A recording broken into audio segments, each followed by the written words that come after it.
Hi, everyone. We're going to open up for Q&A. If you have a question for Vas, go ahead and raise your hand digitally, and I'll call on you to unmute yourself. While others are doing that, how's the build-to-rent market here in Houston? It seems like they're starting to pick up again now.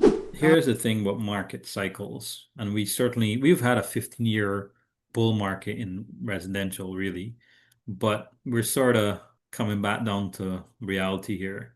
Build to rent made a lot of sense to me when rates were 3%. If rates may go down, or likely will go down, but higher rates, higher, you guys all know this, higher insurance costs, higher taxes, all puts pressure on your net income to cover NOI and all that stuff. What we did in our fund, honestly, for several last few years was really to try to build alpha, some project differentiation and a moat, right? To give asymmetric return profiles to our investor. So you guys know what that means, but I was basically trying to build a strategy that markets up, markets down, we had a pathway to good returns. For example, yes, we basically have a hybrid strategy. We'll build to sell. We'll sell what we can sell. We'll rent what we can rent. We're also doing a little bit more mixed use projects, mixed use portfolio. So these are the things that I would say build to rent is not as sexy as it once was. But I think if you develop well and you get in for good prices and stuff, you can still do well. Yeah. That's good. Thanks. Jeff, go ahead, unmute. Well, Hillary's in front of me. I She don't was see her. she was in front of me. Ladies first. It's okay. Go ahead. Okay, fine. Hey, Jeff. Hey, boss, how you doing? Doing And well, man. what I was talking about, I used to be a Fleetwood Homes district manager and built all kinds of modular property, modular type homes. The Got it. pre-boxable, but now it's on wheels. And there's so many different technology out there right now to build, and that's just one new one. I think the 3D printed Icon Technologies, we went and visited them, looked at their project literally the first week that they started, and now they've built, I want to say, 1,000 homes in Austin, north of Austin, uh, Mm. that they've already done. So they started out with one neighborhood just to see as a test. They built, I want to say it was 30 homes, and then Mm. they literally have now built like 1,000 in that one area. Wow. Icon is real, and they are definitely, these guys are building the next lunar pad site for NASA, outer space. And so Wow. Yeah. if you've ever seen that, it was on 60 Minutes, it was on a bunch of other stuff, but really cool company. Yeah, we track Icon. There are some limitations there as well too. I mean, what I will say is the structure of a home, the walls, essentially the block parts of a wall, that's only a 10 to 15%, if that much, cost of your overall home. So Sure. even if you improve that a lot, there are some benefits if you don't have to put exterior cladding. So your 3D printed wall, you paint it, you're done, and you don't have to put any drywall inside. That there is some cost benefit of that. But if it's just block for block or 3D concrete to block, then it's a small portion of your overall cost. But it's cool. It's definitely cool. And I think the technology will improve. I definitely think we'll see more robots on site.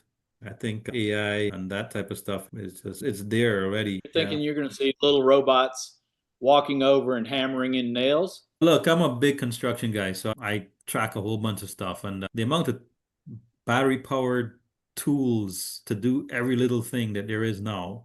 It's not just screwdrivers and stuff. You don't have to take a hammer and a screwdriver or a saw on site. Everything is hand powered and gizmoed up. So I think the natural evolution of that is that stuff is just going to make itself into a robot. It's just going to be somewhere.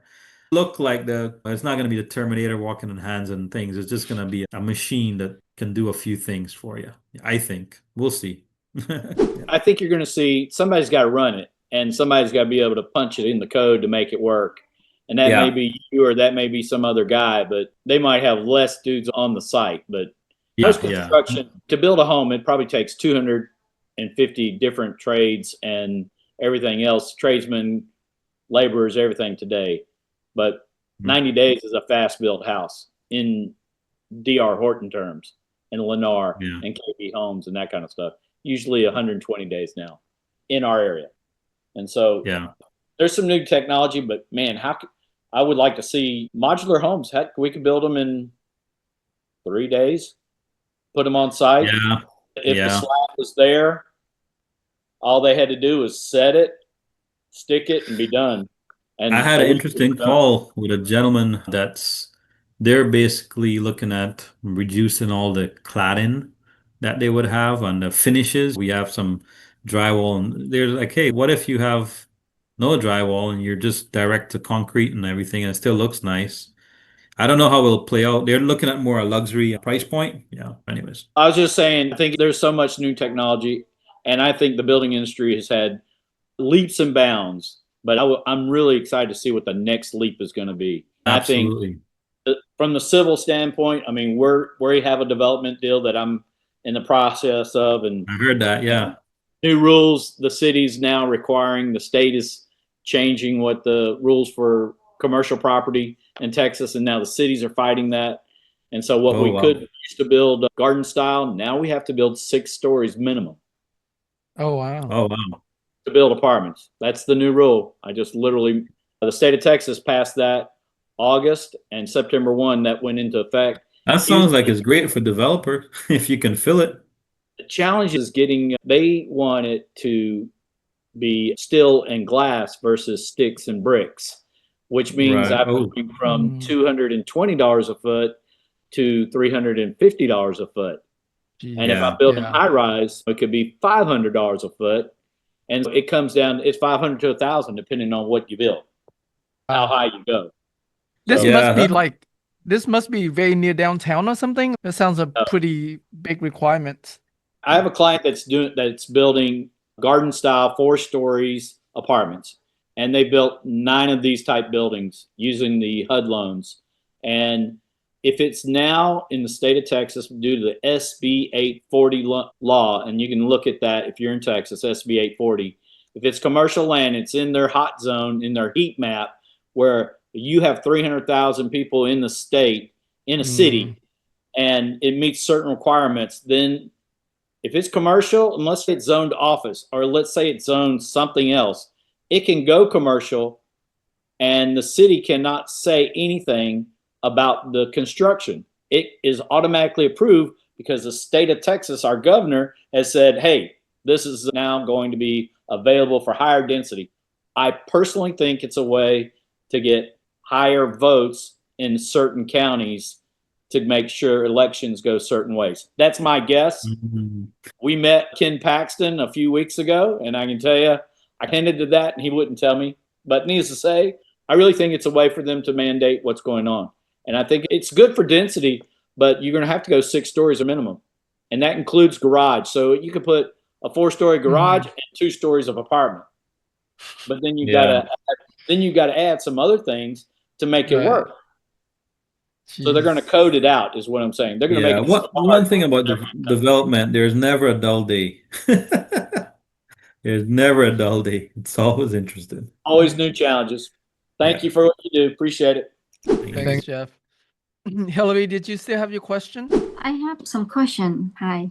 Go Nice ahead. to Yes, meet you Sylvia. there. Thank you. Nice. You're saying that you do land and then so you buy a law land and then you convert it, right? And then what is the density that you look for, either in Florida or Texas? 18 units, 18 dwelling units per acre is a nice 18? number. 18, Eight, yeah. No, by the way, so we are very flexible, okay? I can't tell you I look for a specific density. I would love to get 18 dwelling units per acre, which means I can put a lot of townhomes, for example.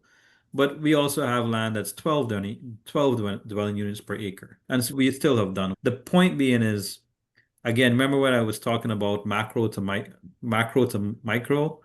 It's mhm. really evaluating what would go best on that property, highest and best use.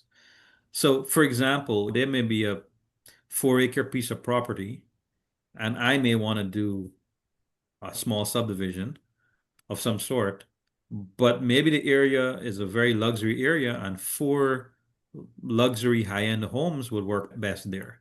So, in that case, 1 house per acre would be a great density to have, right? I don't necessarily need 12 units per acre on that one.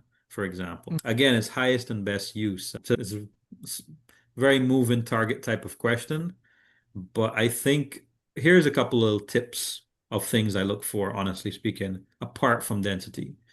First is the area, the general area. Is there development occurring there? Are the big boys there?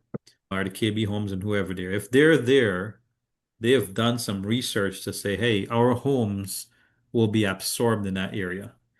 It's just, are there big box stores, the Lowe's, the Home Depots, and whatnot? Again, they have done research to know, hey, if we build 100,000 square foot retail, there's enough rooftops to support this. And they also tend to develop in areas that tend to have growth. Okay. So I have sorry, go ahead. You got it. I have another question, just one more. Regarding, you say you have a fund. So have you used everything from your fund or your combination from the bank, like structured financing? Completely. So we raise equity and debt.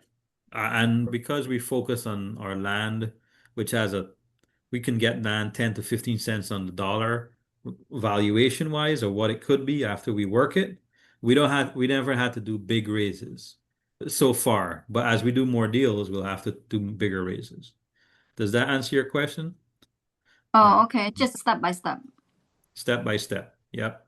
Okay. Yeah. All right. Thank you. Right. And it de-risks the investment as well. Land is pretty risky, right? If I purchase a piece of land and I can't develop it, what am I going to do? Grass for the rest of my life? No.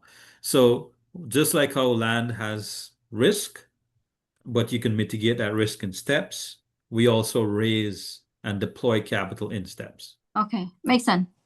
Thank you. Yeah. Thank you, Hillary. All right, that was very good. Last chance. Anyone else have questions before we transition to breakout sessions? Okay. No Everyone, question. let's go ahead and turn on your cameras. We're going to take a group picture real quick here. Actually, before we do that, let me wrap up this part of our show for our podcast editing. Vas, thank you so much for coming on our show today. Really appreciate you coming on, sharing with us all about land development and all the cool things that you're up to in your fund and your business. Thank you so much. Thanks for having me. Really appreciate it. Awesome. All right, everyone, go ahead and turn on your cameras. We're going to do a group picture real quick. Okay. Everybody have your cameras on? Yes? All right. Some people do. So Vas, we flex to take our group picture on this call. Oh. Yeah, we flex. You guys ready? 3, 2, 1. Yay.